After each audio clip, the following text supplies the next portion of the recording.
Welcome into this edition of Gator Bytes on the 1010XL.com podcast network, also being simulcast on the Florida Gator 1010XL Facebook page. Today's Gator podcast is brought to you by Southeast Orthopedic Specialists, the Northeast Florida's leading orthopedic center, providing an unparalleled level of care across numerous locations in both Jacksonville and St. Augustine.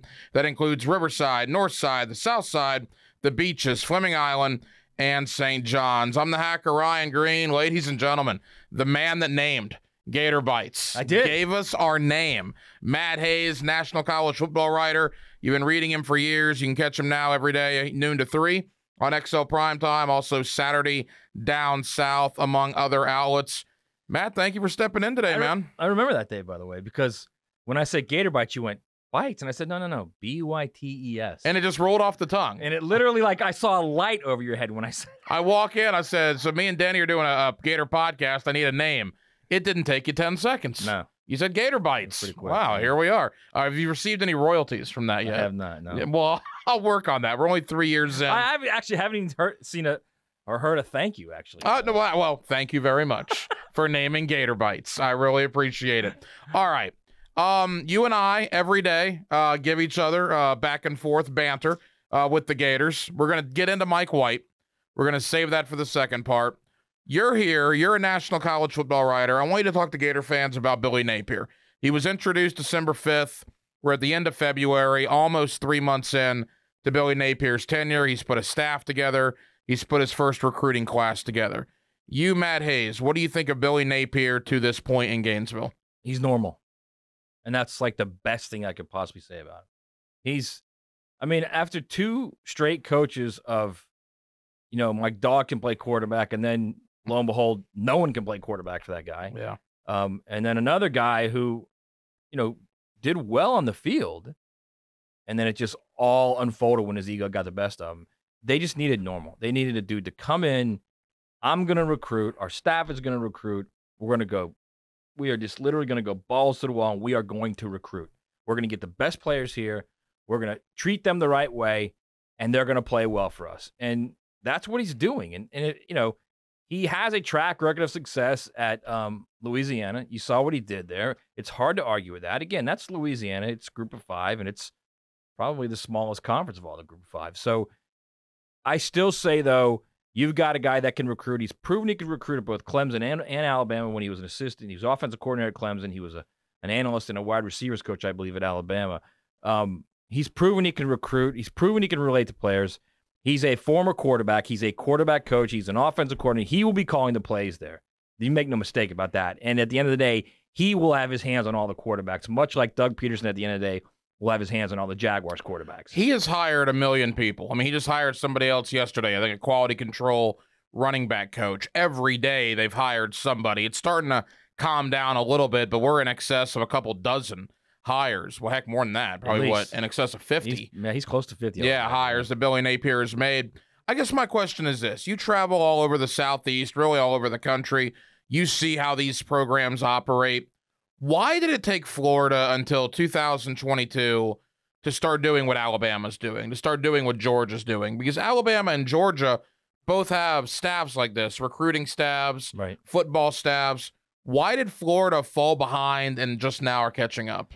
Well, I think if you say facilities, that's not a bad way to put it, but it's not like they haven't tried to do the Alabama thing, or it's not like they haven't tried to do what was successful. If you look at Jeremy Foley's first hire, he hired Will Muschamp, who was a coach in waiting at Texas. He was the Texas coach once Mac left. And Will played in the SEC, knew all about the SEC, was Nick's defensive coordinator at LSU, was a terrific recruiter. So they did the right thing there. It just didn't happen. Will was a terrific recruiter. He could not figure out the quarterback spot. I get the sense Gator fans want Billy Napier to be what they hoped Will Muschamp would have been. Yeah, but then, right, let me get through that thought real quick. So then when Muschamp doesn't work and Alabama has been so successful, I think the idea next time from Jeremy Foley was, well, let's go the Alabama route, but let's really go it. Let's get the most recent guy. You get the OC from Alabama, Jim McElwain, who had left and gone to Colorado State and had some success at Colorado State. But McElwain knew Saban's process, knew it all. Everything was great. He gets there. He immediately starts complaining about facilities. They knew within 6 months of him being there, before he coached his first game, he wasn't going to be the right fit. which is a big deal for them, fit within the entire athletics department. He flames out for any number of reasons. And then you go to Mullen. You think, all right, well, no, we'll get a blast from the past now with a connection to Urban Meyer, who won big. All right, so then you get Mullen in there, and Mullen starts winning big, and then his ego takes over, and that thing blows up. So it's, I think, more than anything, and I think Gator fans are happy with this too, is it's just flipping normal right now. And you've got a guy who every time he talks, all he talks about is, look, we are in stages of programs. This is how we do things. We're recruiting. We're gonna treat these players the right way. We're gonna help them grow as young men. He says the things that you want to hear if you're a Florida fan. Now, at the end of the day, like you said, when September rolls around and Utah comes in, they got to play well. Yeah. And they got to have a quarterback. They got to have a quarterback who plays well. I don't care who it is. And that's going to be what he's ultimately judged on. But as far as the first couple months of him being there in Gainesville, I mean, if you're a Florida fan, you should literally be over the moon about it. I mean, it's a bad comparison in that one guy was defense, one guy's offense. But the first 3 months of Billy Napier to me reminds me of the first 3 months of Will Muschamp. Gator fans loved Will Muschamp. I think Gator fans to this day still love Will Muschamp. It didn't work out. I think Florida understood. Gator fans understood you had to move on. But very rarely will you see a Gator fan say a negative thing about Will Muschamp. They'll say very negative things about McElwain, very negative things about Mullen to an extent. But I think the love and appreciation they had for Muschamp is kind of transferred now a decade later onto Billy Napier. You just hope this time the on-the-field product is better. Yeah, and real quick to Muschamp, you can see why they had such a reverence for him, because he was a good dude, first and foremost, a good recruiter, a good guy for the program, and he walked into a utter disaster with what Herb left him. And all you got to do is look at the Jags this past year, and you can have a little inkling of what Herb leaves in his trail most times. So I think it's part of that. But yeah, you're looking at Billy Napier. It's something fresh. It's something new. Every time when you get a new coach, everybody says, oh, this is it. This is the guy. We feel good about him. This guy's different. He's just a little different. He's not crazy going out there screaming about how they're going to beat Georgia in 320-something days. He's not talking about the last time Georgia won a national championship. He's not calling Florida State that team out west. He's just coaching ball, and he's recruiting. And when you go from 70-something in recruiting when you arrive to the top 20, that shows his ability to reach people. It shows his ability to reach young people and their families. And if I'm Florida, and if your number one thing was we need a recruiter, you should be absolutely geeked about this guy, because he will recruit. He will get them in the top 5 of recruiting. Thank you to Southeast Orthopedic Specialists for bringing it to you. For any orthopedic injury or concern, you can log on to se-ortho.com, and you can listen for Southeast Orthopedic Specialist, the good Dr. Kevin Murphy, on Thursday mornings in the 7 o'clock hour with Jeff and Dan right here on 1010XL for his weekly analysis of injuries in sports. Is this the Jack O'Brien astronaut pen, by the way? That could potentially be. I don't know. I've seen it in here many times. Sweet. It is very nice. I might have to walk out with this thing. Let me ask you this, one final football-related topic. Lay of the land in the state, even including Malzahn in Orlando. Right. You got Norvell, who's the elder statesman, which is amazing. Right. Norvell is the longest tenured guy of any of the D1 guys in the state. Cristobal is new in Miami, Napier in Gainesville. How would you assess the lay of the land, state of Florida, with the way the coaching hires turned out? Very good at Miami and Florida. I mean, Mario Cristobal he did something very similar to what Billy Napier did. Miami was down in the 50s and 60s as well. They finished actually ahead of Florida. I think they finished 12th. You look at the staff he's putting together. He just added Charlie Strong, who's a fantastic recruiter. Kevin Steele's an unreal recruiter in the South for I don't know how long, for decades. He's putting together a really nice staff, and Mario is a guy who obviously learned the quote-unquote process under Nick Saban, went out to Oregon, won 2 Pac-12 championships at Oregon. Yeah, I mean, if I'm Miami fans, again, very, very happy with the hire. Suddenly, though, it does look like Mike Norvell, he's chasing right now. He's been chasing because he was put in a bad situation at Florida State, number 1, and number 2, they haven't been that good the last couple of years. So he's chasing from that standpoint. But now you've got the 2 other big programs in the state who clearly have guys in there that know what they're doing, or at least look like. One looks like he knows what he's doing. The other one has made it an absolute what he did at Oregon is a clear track record of what he can do, winning a conference championship at a Power 5 program. Well, So, and Malzahn's about to become Power 5 again at UCF. well, we'll see. I'm not so sure the Big 12 will keep the Power 5 status, but we'll see about that. But to that point, I think Mike Norvell is suddenly chasing a little bit. So it's going to be interesting to see what they do this year. They need a big year at Florida State. And by a big year, I don't mean like 12 wins. I mean, they need to show, look, we are on the way up. We are trending. Be that 8 regular season wins, 9 wins if you win a bowl game, something like that. They've got to have positivity where they're playing games that matter in November. And if they're not playing a game that matters in November, that's a tough spot to be in right now if you're Florida State, considering what Florida and Miami are doing right now. I can't believe I'm even asking this, but they haven't been to the last 2 years. If Florida State doesn't go to a bowl game in year 3 for Norvell, are people going to start talking about him? Yeah, 100%. And it's unfortunate, but yes, they will. I mean, that's too good of a program, and it's too, I don't want to say easy, but it's easier to recruit there with the history they have, with the the facilities they have, with the geographic footprint they have. You've got to be able to recruit well there, and he's starting to now. But again, it also comes down to what do you do on the field? What happens? And you got to find a quarterback. If you don't find a quarterback, that's going to be the downfall of every program. That was the downfall of McElwain. That was eventually the downfall of Mullen this year. That's what made him crazy this year. You go back to obviously Muschamp. You got to be kidding me. He was everything they wanted in a coach. Couldn't find a quarterback. Will Greer gets hurt as a true freshman. He hurt his back lifting weights, and that was it. He had to redshirt, or they would have played him, and then you might have seen something different out of Muschamp. So he's got to find a quarterback first and foremost, and they got to win games, and that's a big question right now for them. You talk about the downfall of a program, and that leads us in to college basketball. The Florida Gators. They lose to Arkansas this week. They're now 17-11. They are 7-8 in the Southeastern Conference. I think at this point it would be lofty goals, I guess, very lofty goals for them to make the NCAA tournament. I do not blame the Arkansas loss on Mike White. I blame the entire season on Mike White. Quite frankly, I blame the last 5 years on Mike White. It is very frustrating when you see a team like Arkansas, Tennessee, LSU, Alabama, you name them, Auburn, even though Florida beat them, to have these blue chip freshmen rolling in, and Florida's going out there with transfers from Boston College and Cleveland State and Louisiana Tech.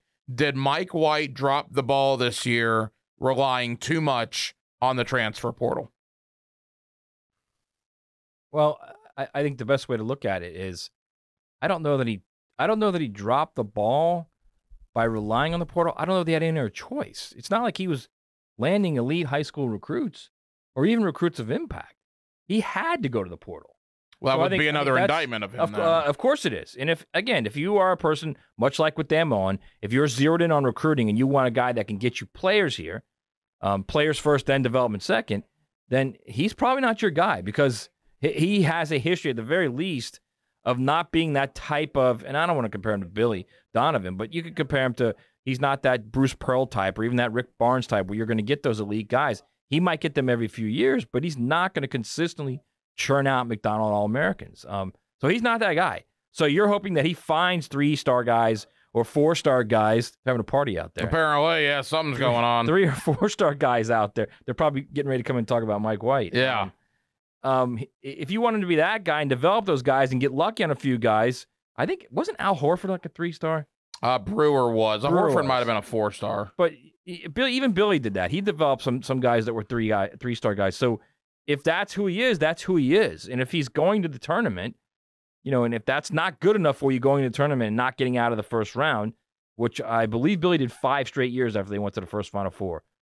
But again, I'm not comparing him to Billy Donovan. He is who he is. I agree with you. They have to recruit better. There's no doubt about that. You cannot sustain a program by year after year after year going in the transfer portal and getting guys. And here's another thing too, Hack, is the majority of that team's gone. Yeah. Unless those guys use their COVID year, I think Castleton actually has one more year he can stay, but he's not going to stay. No. I don't see how many of those guys that were transfers that are going to stay. McKissick, those guys aren't going to stay. Well, why is there such a line in the sand? I mean, even at our radio station, there is a line in the sand. Some hosts are very pro Mike White, and if you say anything negative, you're crazy. I'm on the side whereas I'm not expect him to be Billy Donovan. What I expect him to be is above an average to middle tier SEC basketball coach.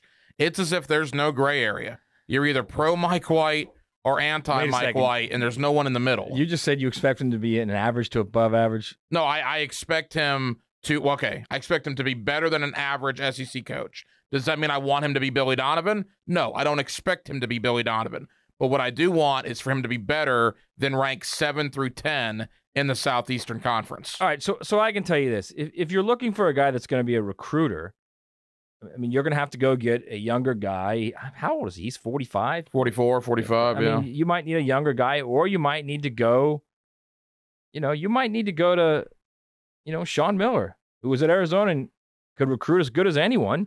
Got into, some issues with the FBI probe. With DeAndre Ayton. Right. Yeah. So I mean, he's available. He's a recruiter.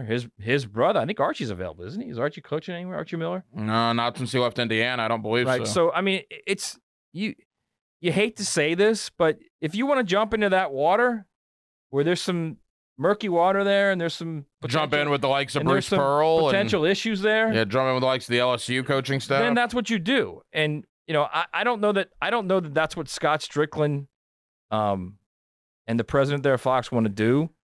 But if and this is if they are at that point, they being the administration of Florida, where one win in the tournament and out is not good enough, then you make a move. I don't think they're going to make a move. And I've said this many times on our show, Hack. They love him over there. They love Mike White. He is everything they want out of a head coach. He's personable. He gets along with everyone. He works hard. He's a nice guy. And I know you hear someone say that, and they say, I don't want a nice guy. I want a guy that's going to be an animal out there, and he's going to recruit, he's going to win games. And, I don't disagree with that thought. There's definitely Nick Saban is, I like Nick, but a lot of people think he's not a nice guy. He wins a lot. So, but at the other end of the spectrum, Dabo's a great guy. Dabo wins a lot. Dabo Sweeney. So, I mean, it all depends on the feel, and their feeling is he's a good dude, and he fits perfectly within their athletic department. It's like Dan Mullen did not fit. Jim McElwain did not fit. Will Muschamp fit perfectly within their athletic department. Just didn't win. That's why it was so hard for Jeremy Foley to fire him. You remember that press conference? I mean, they had a press conference where the president, the athletic director, and the head coach were all there when the head coach was getting fired. Yeah.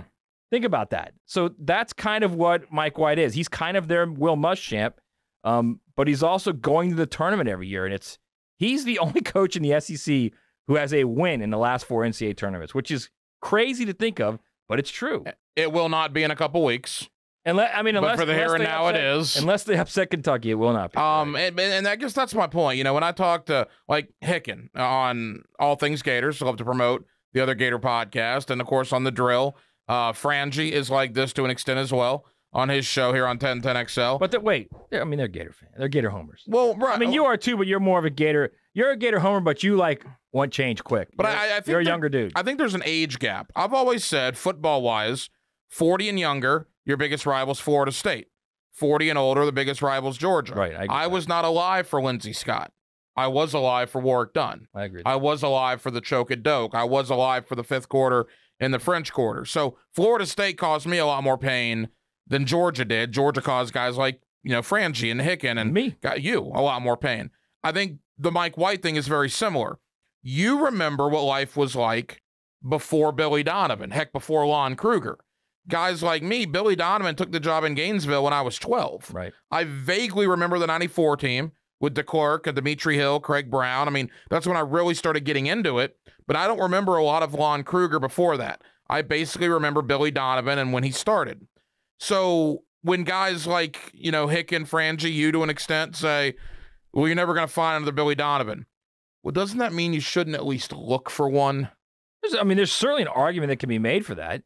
But I think you have to at least listen to guys that have seen it. Like, heck, when I was in school, just terrible in football. Terrible. The only good thing was Emmitt Smith. So there's that. And then there's the basketball team that How can you say that about Donald Douglas? The basketball team got good, yeah. All right? And for a year, they were SEC champs. They were the thing, man. Livingston, Chapman, Chintzis, and Moan, and and Clifford Lett. They were awesome, man. I don't think Moan played on that team. But they were really, really good, man. So I think that's the way Hicken and Frangie and Josie think of basketball. And then when Kruger came, it was oh my God, they got to the Final Four. How cool is that? Yeah. And then it fell off. And then Billy Donovan got there, and within 3 years they were in the Final Four, and it was like, my God, how cool is that? And then 5 years of going out in the first round, and that's where the turn starts to come, okay? Because Hicken, Frangie, Josie, in those 5 years, they're like, all right, we'll keep moving. He's done a great job. The new fan, after 5 straight years, they were rumbling. There were people that wanted to fire him. There were. If that was right now, they'd be screaming about him, about Billy Donovan, just like they are with Mike White. Then Billy goes out and wins back-to-back national championships. I'm not saying Mike White's going to do that. All I'm saying is I think it's different now. There's a different environment now, and social media has everything on edge every day, every hour of every day. I just look at a Billy Donovan coach team, compare that to a Mike White coach team. It's Groundhog Day. When they play on Saturday, when they finish against Kentucky, when they play Vanderbilt and Georgia here, they will go 5 or 6 minutes at some point in that game without scoring. It happens every game. Well, they don't have dudes. Right. Billy Donovan had dudes. Yeah. Okay. Well, there you go. Right. No, I agree with you. Billy Donovan got guys. Mike White's not getting guys. And I'm not disagreeing with that. That's what I'm saying. If you want a guy that's going to go out and get dudes and try and piece them together and coach them to elite, which is what Billy did beyond the back-to-back national titles. I mean, they went to the Final Four. How many times did they? 4 or 5 times? Yeah. I mean, you're right about Billy Donovan getting out in the first round, but you saw in 2000 what he could do. Brett Nelson, Donnell Harvey, Mike Miller, Matt Bonner, Udonis Haslem, all these guys. Who's Mike White's best 5 that he's brought in? The best 5 guys that Mike White's brought in. I couldn't tell you. Right. I mean, Chris Chiozza. Nothing wrong with Chris Chiozza. I mean, is he your point guard? Chiozza was a Billy recruit. Chiozza was Billy recruit. Oh, was he Billy? Okay. Yeah, he was part of the transition. All right, so then give me, that would be a very interesting exercise. In 7 I'm not sure I want to do that years of Mike White basketball, this is something we're going to do on the air. I like this. I'm not sure I want to do this. In 7 years of Mike White basketball, give me the best starting 5 you can make. I mean, it's Trey Mann. Castleton and Mann are the obvious two. Castleton, Mann. Trey Mann's probably his best player he's had. Keontae Johnson. Scotty Lewis wouldn't be on there. No, and he's the highest recruit Mike White's ever had. Lewis would definitely not be on there. Yeah, Trey Mann is, by the end of his second year, he might have been the best player in the league. Right, but Trey Mann, Keontae Johnson, and Castleton, that's pretty good, those 3. It's nowhere near what Billy Donovan is. Of course not. Nowhere near. No, I'm just saying that's pretty good. But I'm not even talking about... The problem is it's nowhere near anyone else in the SEC either. Yeah, but here's the thing. Trey Mann, Keontae Johnson, Colin Castleton. Take Take Horford, Noah, and Brewer out of the equation. Go the 2000 Gators. Haslem, Bonner, Harvey, Nelson. Yeah, I mean, the 2000 Gators would just crush any team. Crush the best Mike White team. I agree. And that's not even Billy's best team. His best team came 6 years later with Green and Brewer and Horford and Noah. That's why the whole could he be Billy Donovan thing just kind of ruffles me. We got to go. We got to get ready for our show, which is 30 minutes here on 1010XL. Bottom line, does Florida make the tournament, in your opinion, this year? You got to beat Kentucky. They beat Kentucky, they're in. I think if you beat Vandy and Georgia, you lose to Kentucky. They're not getting in. You win 1 in the conference tournament, that puts them at 20. I mean, unless they go in the conference tournament and win 1 and then beat Tennessee or Kentucky in the tournament, then it could happen. But you know what Mike White's going to do. You know what he's going to do. They're going to go out there and they're going to beat Kentucky. It's what he does, man. And you know what? If they do, I can't wait to see you on It'll be something. It'll be something. This was civil. I enjoyed this conversation. We're always civil. I don't understand why everybody gets on the text line during our show and says, why do you guys hate each other? So, we don't hate each other. This is my brother, man. There could be a This Is 1010XL commercial in the future regarding myself and Matt Hayes. Seriously, man, appreciate you coming on today. No problem. That is Matt Hayes. You get him noon to 3 on XL Primetime. You can read his stuff at Saturday Down South. I'm the hacker, Ryan Green. Thank you to Southeast Orthopedic Specialists, Northeast Florida's leading orthopedic center, for providing you Gator Bytes on a weekly basis. We'll be back next week. Will Florida still be on the NCAA bubble? We'll talk to you then. 1010XL.com and the Florida Gator 1010XL Facebook page.